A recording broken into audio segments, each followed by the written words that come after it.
सब कुछ शांत हो गया। कप्तान की नजर तभी झाड़ियों के पीछे से आने वाली रोशनी पर गई। वो जगह पूरी तरीके से बड़े बड़े पेड़ों से ढकी हुई थी और बड़े बड़े बरगद के पेड़ों की डालियां जमीन पर झूल रही थी।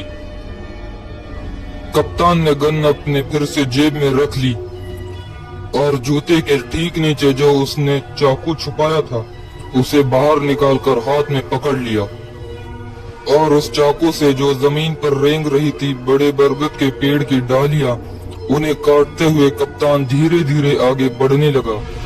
वो इतने धीरे धीरे आगे बढ़ने लगा कि अपने जूतों की आवाज उसे खुद तक सुनाई नहीं दे रही थी।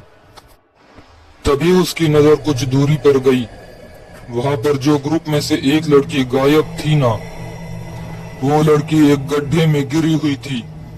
उस गड्ढे का आकार एक इंसान के सर से लेकर पैर तक था। कप्तान उस तरफ बढ़ने लगा। बढ़ते बढ़ते उसे पास ही में उस गड्ढे के खुदाई करने के सामान जैसे फावड़ा और उसके साथ बाकी सामान भी रखे हुए थे। कप्तान को समझ ही नहीं आया। कप्तान ने उस लड़की से पूछा, आखिर तुम इस गड्ढे में क्या कर रही हो और ये गड्ढा बनाया किसने था? पर उस लड़की ने कोई जवाब नहीं दिया।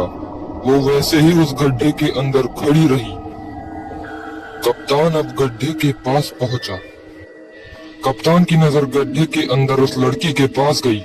वहां पर उस लड़की के पैरों के पास एक ताबूत था जो लड़की के बिल्कुल पैरों के पास था और उस लड़की को जगाने की कोशिश करने लगा। कप्तान आगे कुछ बोलता, लेकिन तभी वो लड़की बेहोश होकर गड्ढे के अंदर ही गिर गई। अब कप्तान के पास नीचे जाकर उस लड़की को उठाने के अलावा और कोई रास्ता नहीं था। कप्तान धीरे धीरे गड्ढे में उतरा, पर वो लड़की नहीं उठी क्योंकि वो बेहोश थी। अब उसे कंधे पर उठाकर कप्तान गड्ढे में खड़ा हो गया, लेकिन तभी उसके पैर के हल्के से धक्के से उस ताबूत का ढक्कन थोड़ा सा खुल गया। तभी कप्तान ने नीचे झुककर उस ताबूत का ढक्कन पूरा खोल दिया और अंदर का नजारा देखकर उसकी रीढ़ की हड्डी में ठंडक दौड़ गई। अंदर एक सड़ी गली लाश थी। उस लाश की चमड़ी सिकुड़कर सीधे उसकी हड्डियों से चिपक गई थी और उस लाश के बाल काफी लंबे थे, इतने लंबे कि घुटने से भी ज्यादा नीचे जा रहे थे।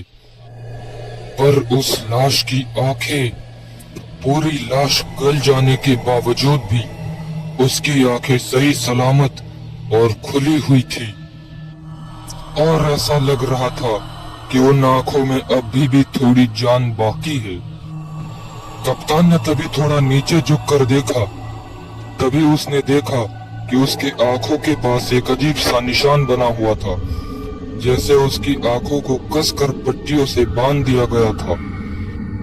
ज्यादा न सोचते हुए कप्तान ने वापस उस ताबूत का ढक्कन लगा दिया और कप्तान गड्ढे के बाहर निकल आया। कप्तान ने उस लड़की की तरफ देखा, पर वो लड़की अभी बेहोश थी। कप्तान ने उस लड़की को हिलाते हुए कहा, हेलो, उठो मैडम, ये तुम्हारे घर का बेडरूम नहीं है। वो लड़की धीरे धीरे होश में आने लगी, पर कप्तान की नजर तभी उस लड़की के हाथ पर पड़ी। उसके हाथ में एक पट्टी थी। कप्तान ने उस पट्टी को अपने हाथ में उठाया और उस पट्टी को गौर से देखने लगा। उस पट्टी पर संस्कृत में कुछ लिखा हुआ था, पर धूल की वजह से वो पट्टी मैली हो गई थी। इस वजह से कप्तान को कुछ साफ दिखाई नहीं दे रहा था कि आखिर उस पट्टी पर क्या लिखा हुआ है। कप्तान ने पट्टी पर लगी हुई धूल को साफ करके देखा। यदि पट्टिद्वा निष्कासित सी, हे पिशाचा जागति शीघ्रसी। कप्तान को इन शब्दों का मतलब समझ में नहीं आ रहा था, लेकिन तब तक उस लड़की को होश आ चुका था। वो खड़ी हो गई और दोबारा उस गड्ढे में झांक कर देखा। उस लड़की को इतना परेशान देखकर कप्तान ने पूछा, ये लाश के आंखों पर बंधी हुई पट्टी क्या तुमने खोली?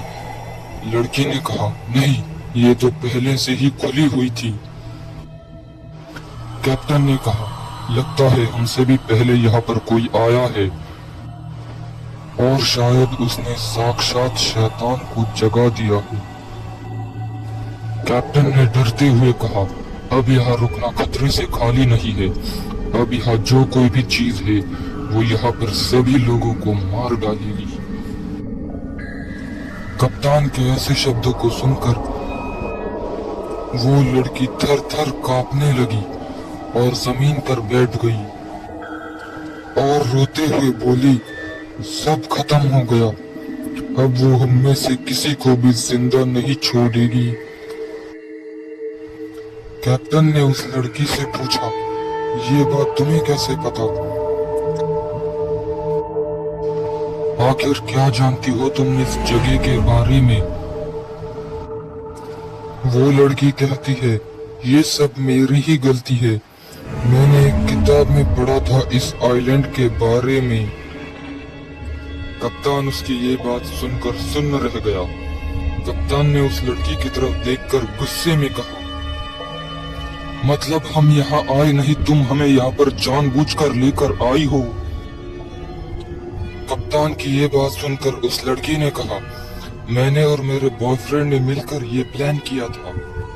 मैंने इस आइलैंड के बारे में सारी जानकारी जुटा ली थी। व्हाट्सएप पर काफी सारी जानकारी मिली इस आइलैंड के बारे में। फिर हमें पता चला एक राजा ने बहुत समय पहले यहाँ पर अपना बहुत सारा खजाना खड्डा खोद के उसमें छुपा दिया था। 2 दिन पहले मेरा बॉयफ्रेंड यहाँ पर आया था। उसने मेटल डिटेक्टर की मदद से उस लोहे के ताबूत को ढूंढ निकाला और मुझे सैटेलाइट फोन के जरिए बता दिया।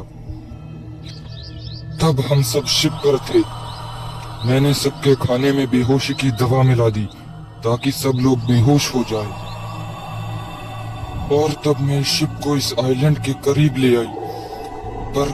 पर तब मुझे पता चला कि मेरा बॉयफ्रेंड यहाँ से गायब है और इस लोकेशन पर पहुंचकर देखा तो इस गड्ढे में एक लाश है जो कि इस लोहे के ताबूत में बंद है। उसकी ये बात सुनकर कप्तान मानो गुस्से के मारे पागल हो गया। कप्तान ने बेहद ही गुस्से में कहा, ओह, हमारे देश को किसी और ने नहीं बल्कि इन व्हाट्सएप वालों ने ही बर्बाद कर डाला है। हम समुंदर में रोज घूमते हैं, हम हर टापू, हर बीच के बारे में हर एक छोटी बड़ी जानकारी रखते हैं। और हाँ, तुम इस टापू के बारे में जानना चाहती हो ना? तो सुनो। एक राजा के पास लोगों की काफी सारी शिकायतें आ रही थी। एक औरत भगवान का नाम लेकर लोगों को लूट रही थी, पर असल में वो औरत शैतान की पुजारी थी। उस औरत की नजर इतनी बुरी थी कि अगर रास्ते से जाते वक्त किसी बच्चे पर उसकी नजर पड़े तो वो बच्चा बुखार के मारे कांपने लगता। अगर उसकी नजर किसी खूबसूरत लड़की या औरत पर पड़ती तो वो सूखे हुए फूल की तरह हो जाती। लोग तो उसके कुटिया के सामने से जाने से भी डरते थे। एक बार तो उसने हद पार कर दी। शैतान को खुश करने के लिए उसने अमावस्या की रात को गांव के 4 लड़कों की बलि दे दी और 5वीं और आखिरी बलि देने ही वाली थी कि तभी राजा के सिपाहियों ने उसे पकड़ लिया और उसे राजा के सामने हाजिर कर दिया गया। दरबार में उसका हुलिया देखकर हर कोई इंसान थर थर कांपने लगा। उस औरत ने काले रंग की साड़ी पहनी थी, सर पर एक काला सा तिलक लगाया हुआ था और साथ ही बाल बिखरे हुए और खुले थे जिनमें मोटी मोटी जटाएं बंधी हुई थी। उस औरत के हाथ और गले में बहुत सारी मालाएं थी। राजा उस औरत को देख ही रहे थे, पर उस औरत की नजर राजा के बगल में बैठे उसके बेटे पर गई। राजा का बेटा कुछ ही देर में बुखार से कांपने लगा।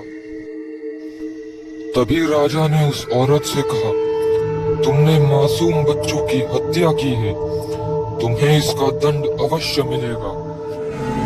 राजा के ये शब्द सुनकर वो औरत मुस्कुराने लगी। वो औरत राजा से बोली, तुम्हारी वजह से मेरा काम अधूरा रह गया। तुम्हारी बेटे की बलि देकर भगवान प्रसन्न हो जाएंगे।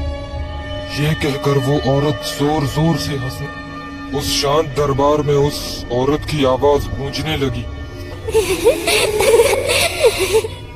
पर राजा शांत होकर पर गुस्से में बोले। राजा ने कहा, हम तुम्हें मृत्यु दंड देते हैं। पर वो औरत राजा की ये बात सुनकर हंसने लगी। तुम मुझे तो मार सकते हो, पर सिर्फ मेरे शरीर को, मेरी रूह को नहीं। मरने से पहले मेरी नजर जिस भी चीज पर पड़ेगी वो हर एक चीज श्रापित हो जाएगी। उसकी खौफनाक हंसी फिर से पूरे दरबार में गूंज। तभी दरबार में से एक पुजारी सामने आया और उसने राजा से कहा, राजन, ये औरत शैतान की पुजारी है। अगर इसे मृत्यु दंड दिया गया तो इसकी रूह पूरे राज्य को बर्बाद कर डालेगी। अगर मरने के बाद इसकी लाश को जला दिया गया तो जहां जहां से भी इसकी चिता का धुआं जाएगा, गांव के गांव, बस्ती और लोग, वो सब चीजें श्रापित हो जाएंगी। लेकिन सिर्फ पानी को छोड़कर पानी श्रापित नहीं होगा। पर अगर इसे पानी में डुबोकर मारा गया तो फिर पानी श्रापित हो जाएगा। साधु की ये बात सुनकर वो औरत जोर जोर से हंसने लगी और उसने राजा से कहा, मुझे कैसे मारोगे? मरते वक्त जिस भी चीज पर मेरी नजर पड़ेगी, जिस भी आदमी पर, वो हर एक चीज श्रापित हो जाएगी। जिन फूलों और पेड़ों पर पड़ेगी वो फूल पेड़ सूख जाएंगे। राजा ने कुछ सोचकर तरकीब निकाली। उस औरत की आंखों पर पट्टी बांध दी गई, हाथ पैर बड़ी मोटी जंजीर से बांध दिए गई। उसे राज्य से काफी दूर इस वीरान टापू पर ले आया गया और एक बड़ा सा खड्डा खोदकर उसे लोहे के ताबूत में जिंदा ही दफना दिया गया। इस वजह से मरते वक्त उसकी आंखें बंद रही। उसका श्राप किसी चीज पर नहीं लगा। उसके श्राप से सब लोग बच गए। और हाँ, हमें जो इस टापू पर ये गुड़िया मिल रही है वो इसी औरत के शैतानी सेवक हैं। इस औरत के मरने के बाद राजा ने हवन पाठ पूजा करके उस औरत की शैतानी आत्माओं को इन गुड़ियाओं में डालकर इस टापू पर ले आया और यहाँ के पेड़ों पर टांग दिया। कप्तान की बात पूरी हो गई थी। कप्तान ने उस लड़की की तरफ देखा और कहा, तुमने अपने लालच के चक्कर में अपनी और हम सब की कब्र खोद डाली है। फिर तभी उन्हें एक खौफनाक हंसी की आवाज सुनाई दी। वो दोनों एक दूसरे की तरफ देखने लगे। वो आवाज गड्ढे के अंदर से आ रही थी। उस लड़की ने झुककर गड्ढे के अंदर देखा और अगले ही पल गड्ढे से एक हाथ निकला और उस लड़की को अंदर खींच लिया। कप्तान देखने के लिए आगे जाता कि तभी जमीन से दो हाथ निकले और कप्तान के पैर पकड़ लिए। कप्तान इस वजह से जमीन पर गिर गया। कुछ सेकंड तक उस लड़की की खौफनाक चीखें और वो खौफनाक हंसी सुनाई दी। पर एकदम से उसके बाद अचानक चारों तरफ सन्नाटा छा गया। कैप्टन ने अपने पैरों की तरफ देखा तो उसके पैरों को किसी ने भी नहीं पकड़ा था। कैप्टन रेंगते हुए गड्ढे तक पहुंचा और कैप्टन ने गड्ढे में झांक कर देखा। पर जो कैप्टन ने देखा उसे देखकर उसकी रूह तक कांप गई। ताबूत का ढक्कन खुला हुआ था और उसके अंदर उसी लड़की की लाश पड़ी थी जिसे कुछ देर पहले उस गड्ढे ने अपने अंदर खींच लिया। और सबसे हैरानी की बात तो ये थी कि उस लड़की की आंखें भी गायब थी, मानो किसी ने उसकी आंखें अपने हाथों से नोच कर निकाल ली हो। उस लड़की के आधे शरीर को मांस खाने वाली कीड़ों ने खा लिया था, पर उस ताबूत के अंदर जो सूखी हुई लाश थी वो उस ताबूत से गायब थी। मतलब कप्तान ने अपनी बंदूक निकाली और जितनी जोर से हो सके वो उतनी जोर से शिप की तरफ भागने लगा। पेड़ पौधे झाड़ियों से बचते बचाते हुए कैप्टन लगातार भागते ही जा रहा था और पीछे से उसके कानों पर वही डरावनी आवाज सुनाई दे रही थी।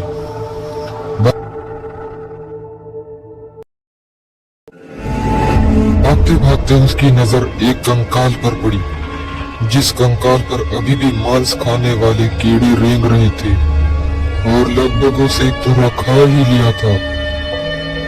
कप्तान ने कंकाल की तरफ देखते हुए कहा, दूसरे की कमाई खाने चले थे, अब देखो तुम्हारी लाश को कीड़े खा रहे हैं।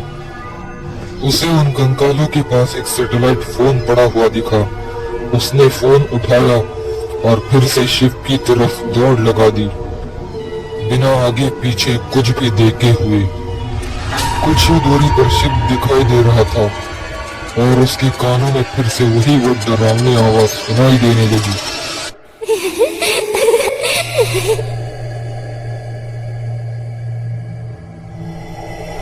कैप्टन ने कहा, कुछ तो अजीब है। ये कहकर कैप्टन ने अपने जेब में हाथ डाला और वही पट्टी बाहर निकाली जो सूखी हुई लाश की आंखों पर बंधी हुई थी। कैप्टन को अब उस पट्टी पर लिखी हुई हर बात का मतलब साफ साफ समझ आ रहा था। कैप्टन ने मुड़कर उस आइलैंड की तरफ देखा और कहा, तो तुम इस आइलैंड की कैद से आजाद होना चाहती हो और लोगों के बीच में जाकर आतंक फैलाना चाहती हो, पर मैं ऐसा नहीं होने दूंगा। कैप्टन ने आसमान की तरफ देखकर जोर से चीख मारी जो उस पूरे आइलैंड पर गूंज गई। उस शिप में खड़े कैप्टन के साथी ने भी उस दर्द भरी आवाज को सुन लिया। उस कप्तान के साथी ने कहा, अरे ये तो हमारे कप्तान की आवाज है। उसने कप्तान को पकड़कर फिर से शिप के कैबिनेट में ले आया। कैबिनेट में बहुत ही कम रोशनी थी। कप्तान कैबिनेट की दीवार की तरफ मुंह करके खड़ा था। कप्तान दर्द के मारे धीरे धीरे करा रहा था। उसकी ये चीख सुनकर पास खड़ी लड़की ने पूछा, सर आपको ये क्या हो गया? आप दर्द के मारे चिल्ला क्यों रही हो? कैप्टन ने कहा, मेरी बात छोड़ो, अपने बाकी सभी दोस्तों को जल्द से जल्द यहाँ बुलाओ। तभी वाइस कैप्टन ने कहा, सर वो बाकी सभी लोग खजाना ढूंढने के लिए आइलैंड पर चले गए। अभी शिप पर सिर्फ हम तीनों ही बचे हैं, क्या हम उनके लिए रुके?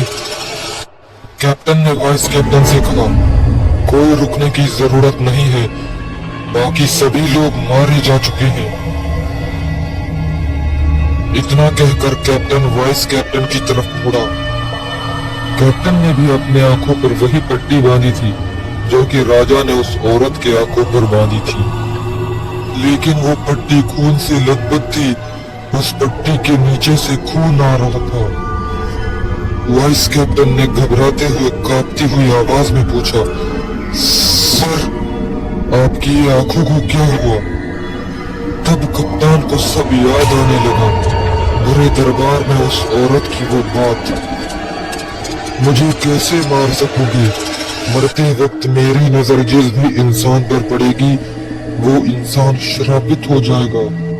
जिन फूल पेड़ पौधों पर मेरी नजर पड़ेगी वो सूख जाएंगे। कैप्टन ने कहा, नजर उसकी रूह आंखों में घर बना लेती है। मेरी आंखों में रहकर इस आइलैंड से बाहर निकलना चाहती थी, इसलिए मैंने नुकीले चाकू से तभी वाइस कैप्टन ने कहा, हाँ बोलिए सर, आप रुक क्यों गए, बोलिए। कैप्टन ने फिर कहा, मैंने पापी नजर को निकाल दिया। मेरे पॉकेट से सैटेलाइट फोन निकालो और कोस्ट गार्ड को इमरजेंसी मैसेज भेजो। अब निकलो यहाँ से। और फिर उनका शिप टापू से दूर दूर जाने लगा। दोस्तों, अगर आपको हमारी ये हॉन्टेड आइलैंड की कहानी अच्छी लगे तो वीडियो को लाइक एंड सब्सक्राइब कीजिए, क्योंकि हो सकता है क्योंकि अगली डार्क डायरी आपके नाम की हो।